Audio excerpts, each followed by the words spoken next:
John Diddy Combs is one of the wealthiest figures in the entertainment industry.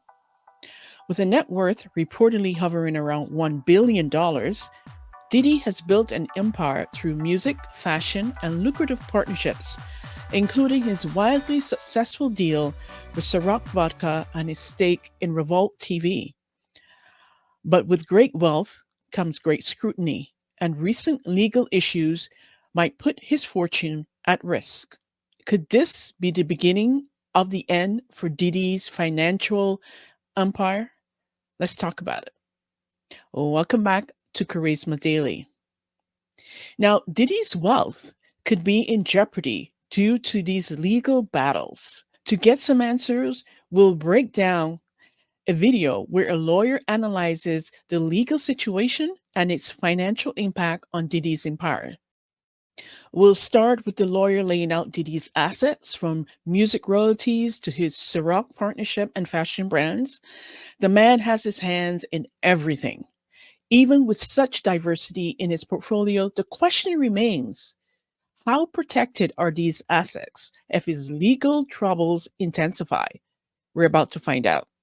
Take a listen. Well, the latest celebrity, Sean Puff Daddy Combs, is in court, and a lot of people are asking what is going to happen to his wealth. All these assets he has, his companies, his real estate, the other wealth he's amassed over the last couple of decades, who is going to get it, and how is that protected? So I'm going to go over the cases in today's video. I'm going to talk about the criminal cases he has, and also the civil cases. I'm Matt Sorensen. Let's get into it. All right, now before we get into the cases and the charges he has against him, the civil complaints against him, the judgment that's already against him, I want to lay out what his assets are. Now, a lot of people know his stuff. He's obviously very public. So I'm going to go over and break this down. Now, he's got his operating businesses, and he also has his real estate and investment assets. And these are going to get treated a little differently. And this would happen to you too if you were sued civilly or in a lawsuit or you were charged criminally. By the way, I'm not here for that, to teach you how to get off of things criminally, but I want to talk about assets and how they get protected in a lawsuit. So first thing we have of Sean Puff Daddy is Sean John. Okay, I'm just gonna call that SJ. You know what? That brand's already freaking worthless right now. Nobody's selling it anymore. Let's just take that off the table. Nobody wants it. Okay, the next thing he's got though, Bad Boy Records or Bad Boy Entertainment. This one's critical. It's got a lot of the music in it. It's got all the rights of other artists. It has a ton of value. It creates a lot of revenue and income, and it has employees in it. And that's important because some of these employees that are in these complaints and cases have committed bad acts themselves and are getting sued. And so the company itself is sucked into the cases. Not just Sean Puff Daddy personally, the company itself. So I'm gonna break that down here in a minute too. Now, the other one we have here is his cannabis stores. Shocker, many of you may not have known that Puff Daddy owned cannabis stores, but he does. And so we're gonna talk about how those are affected. Those are cash cows. There's a lot of green to be made in that. All the jokes, just throwing them out there. But I wanna talk about how those are gonna get affected too. Now, on the other side over here, so let's talk about this as operational businesses. Now let's talk about his assets and investments, okay? These are typically held in LLCs. He does have some LLCs. I don't know exactly the structure here. These are corporations over here that he has for Bad Boy Records and the cannabis, and this is P. Diddy down here. Now, over here, he's got some LLCs. Now, the properties he owns, he's got a property in Miami. He's got a massive property in Star Island, bought from Gloria Estefan. He's got a home in LA. I mean, this is tens, if not $100 million itself in just real property. Now, he's got investment accounts, other cash, things like that. So let's just put that over here in like brokerage. Let's just call it that for lack of anything else. Okay, now all of this is owned by Diddy. All right, now all of this comes down to him. And so when he has a lawsuit against him personally, what happens is that creditor that has sued him personally, and he's got tons of sexual assault charges that are civil.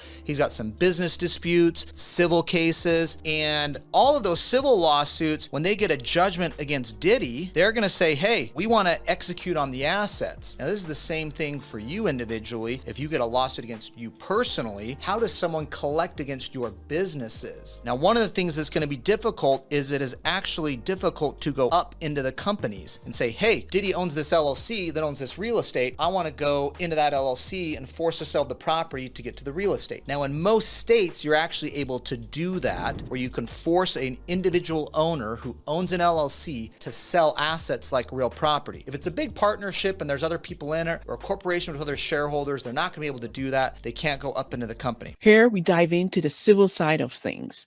Civil cases can lead to big settlements, and for someone like Diddy, that could mean significant significant financial hits, even with $1 billion fortune. Remember, we've seen other high net worth individuals face massive civil lawsuits. The question is, how much could Diddy potentially lose in this case?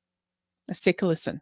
Here's what's important though, and I'm talking about civil lawsuits now here in a second. I'm going to talk about the criminal lawsuits here in a second. I'm talking about the civil cases. Bad Boy Records is where all the money's at. I mean, he's got some real estate. Let's not downplay that. But all the music, there's other artist stuff in there, not just him. There's a lot of brand value and money in Bad Boy Records, Bad Boy Entertainment. In these civil cases, they are able to sue Bad Boy Records and Bad Boy Entertainment because Diddy was acting as an employee and agent of Bad Boy Records. He had people on staff of Bad Boy Records and Bad Boy Entertainment. They're out there helping orchestrate some of this BS that he was up to. And so because of that, they were acting on behalf of the company, and the company gets liability now. So they can get a judgment against Diddy personally and against Bad Boy Records and Bad Boy Entertainment. So now they got a judgment against Bad Boy Records. What can they do? They can immediately seize assets. They can go right to the company bank account of Bad Boy Records. Any assets owned in that company can now be attached by their judgment and they can collect on it. Same thing if they had a judgment against Diddy personally. Any money, anything in this brokerage account, his checking, his savings, other investment accounts just in his name, they can attach and grab those. So that's where Diddy's sitting right now, him individually if he gets a lawsuit against him, or at Bad Boy Records. Now the cannabis stores, I'm not aware of any wrongdoing there or lawsuits taking place there, so those might be protected here. What'll happen though is any judgment for Diddy's interest, if he's getting any distribution or rights of income from the company, they will be able to grab that. So Diddy's never gonna get any money out of this cannabis entity or any of those stores. It's gonna be subject to the judgment. By the way, his assets are frozen, so he's not gonna be able to move stuff around or try and maneuver anything right now. So he's kind of stuck right now with however the board is set on how his assets are structured. All right, now let's go over a civil case example. Diddy's got a dozen lawsuits against him that are civil cases. Individuals have sued him seeking compensation. Now he's got the big criminal case right now in federal court. I'm going to come back to that in a second. Totally different set of rules on how they are able to collect after criminal restitution orders. But let's talk about these civil cases he had. And this is helpful to any of you that might be business owners, real estate investors, something happens in your business. How are they able to sue me or the business? So let's look at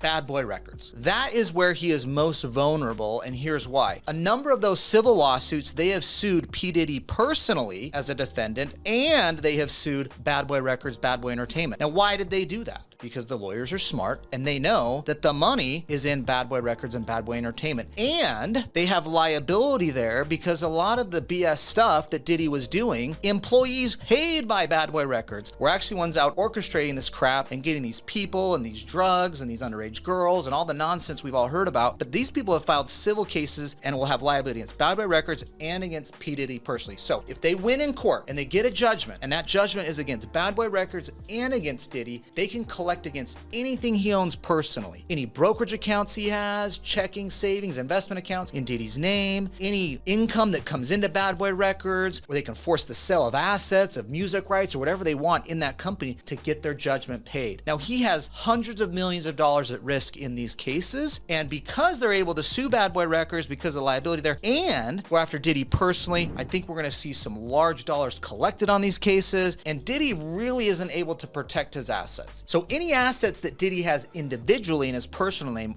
or the income or assets in Bad Boy Records and Bad Boy Entertainment, that is going to be at risk. He is not going to be able to protect that. All right, now let's go over the real estate side here. Now, this is important because Diddy is a resident of the state of Florida. Florida has a unique asset protection rule that says any equity in your home, no matter the value, cannot be collected on by a creditor. Now, Diddy has a home in Star Island, Florida. It's one of the wealthiest places in the world where you can own real estate. He bought the house from Gloria Estefan, and he bought the house next door to it too. This is tens of millions of dollars that no one will be able to collect on in a civil case. Now, in a criminal case, which I'll come to in a second, they'll be able to collect on and execute that likely. But in a civil case, they cannot collect against him. If you guys remember O.J. Simpson or the Enron case, a lot of other high-profile cases, where did everybody go and put their money? They went and bought a big house in Florida because of this homestead exemption law that the state of Florida has. Now, most states have a homestead exemption that says, hey, no one can sue you and take your house up to X amount of equity, $250,000, $1 million, $100,000,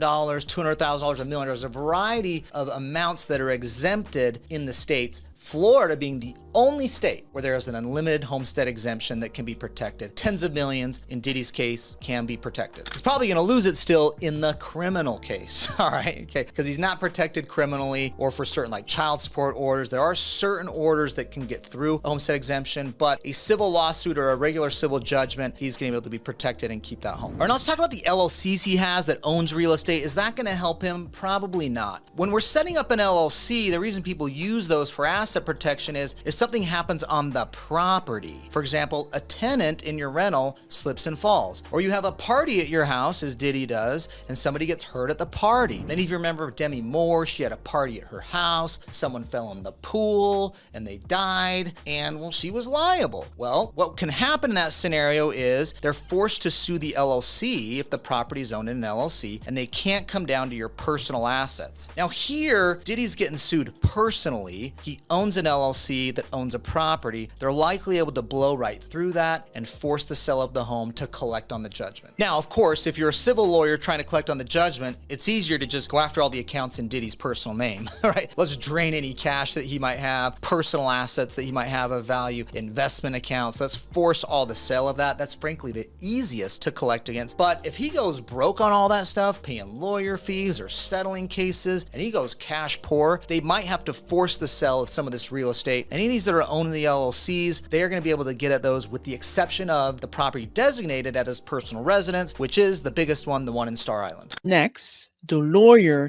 discusses potential criminal cases. While civil cases hit the wallet, criminal cases can tarnish a brand. The lawyer points out that a criminal charge wouldn't directly drain Diddy's finances like a civil suit, but the damage to his reputation could cause long-term financial pain. When you're in industries like media and entertainment, public perceptions is everything. Take a listen. All right, now with respect to the criminal charges, what happens there is the case is brought by a prosecutor. In this case, the federal government is a federal case that he is being charged on. But the victims of that case are entitled to what's called a restitution order. So if the prosecution wins in that case, or if Diddy does a plea bargain, whatever's going to happen here, there's going to be a restitution order ordered by the judge that gives compensation to the victims in the case. Now, once those victims get that restitution order, they will be able to collect on his assets. Okay, he's not gonna be able to hide behind corporations or LLCs with a criminal order. The courts are gonna allow those to get enforced, and they're gonna be able to collect on those assets, as they should be. Okay, by the way, I'm a big proponent of people using corporations and LLCs to help protect their assets for anything that might go wrong in the business. That just makes sense. I get that. You have an LLC with a little rental property, the tenant slips and falls. You can sue the LLC and they can get what the LLC has, but they can't sue you personally. You got a small business, something goes wrong in the business, all of your assets, your equity in your home, your retirement account, your savings, all the stuff you've been trying to build all these years, that's not at risk, just the assets in the small business itself. And I like that. That makes sense. This is what the big companies do. But where we're here talking about criminal charges, that is not what LLCs and corporations are designed to protect you against. We're gonna freaking put you in jail or prison. We're not gonna let your assets be protected in the process as well. So they're gonna be able to blow through any of these corporate structures to go collect on any assets that Diddy might have, any of those victims in the criminal case. So here are my thoughts. So where does this leave us? While Diddy's wealth is well structured and diversified, legal troubles, especially on the civil side, could expose him to significant financial risk. No matter how big your empire, legal battles have a way of shaking things up. Let me know what you think. Is Diddy's fortune at risk? Or is it just a bump in the road? For a hip-hop mogul who's seen it all, drop your comments below. I'll want to hear from you and let me know your thoughts. And I'll see you in the next one. Take care and bye for now.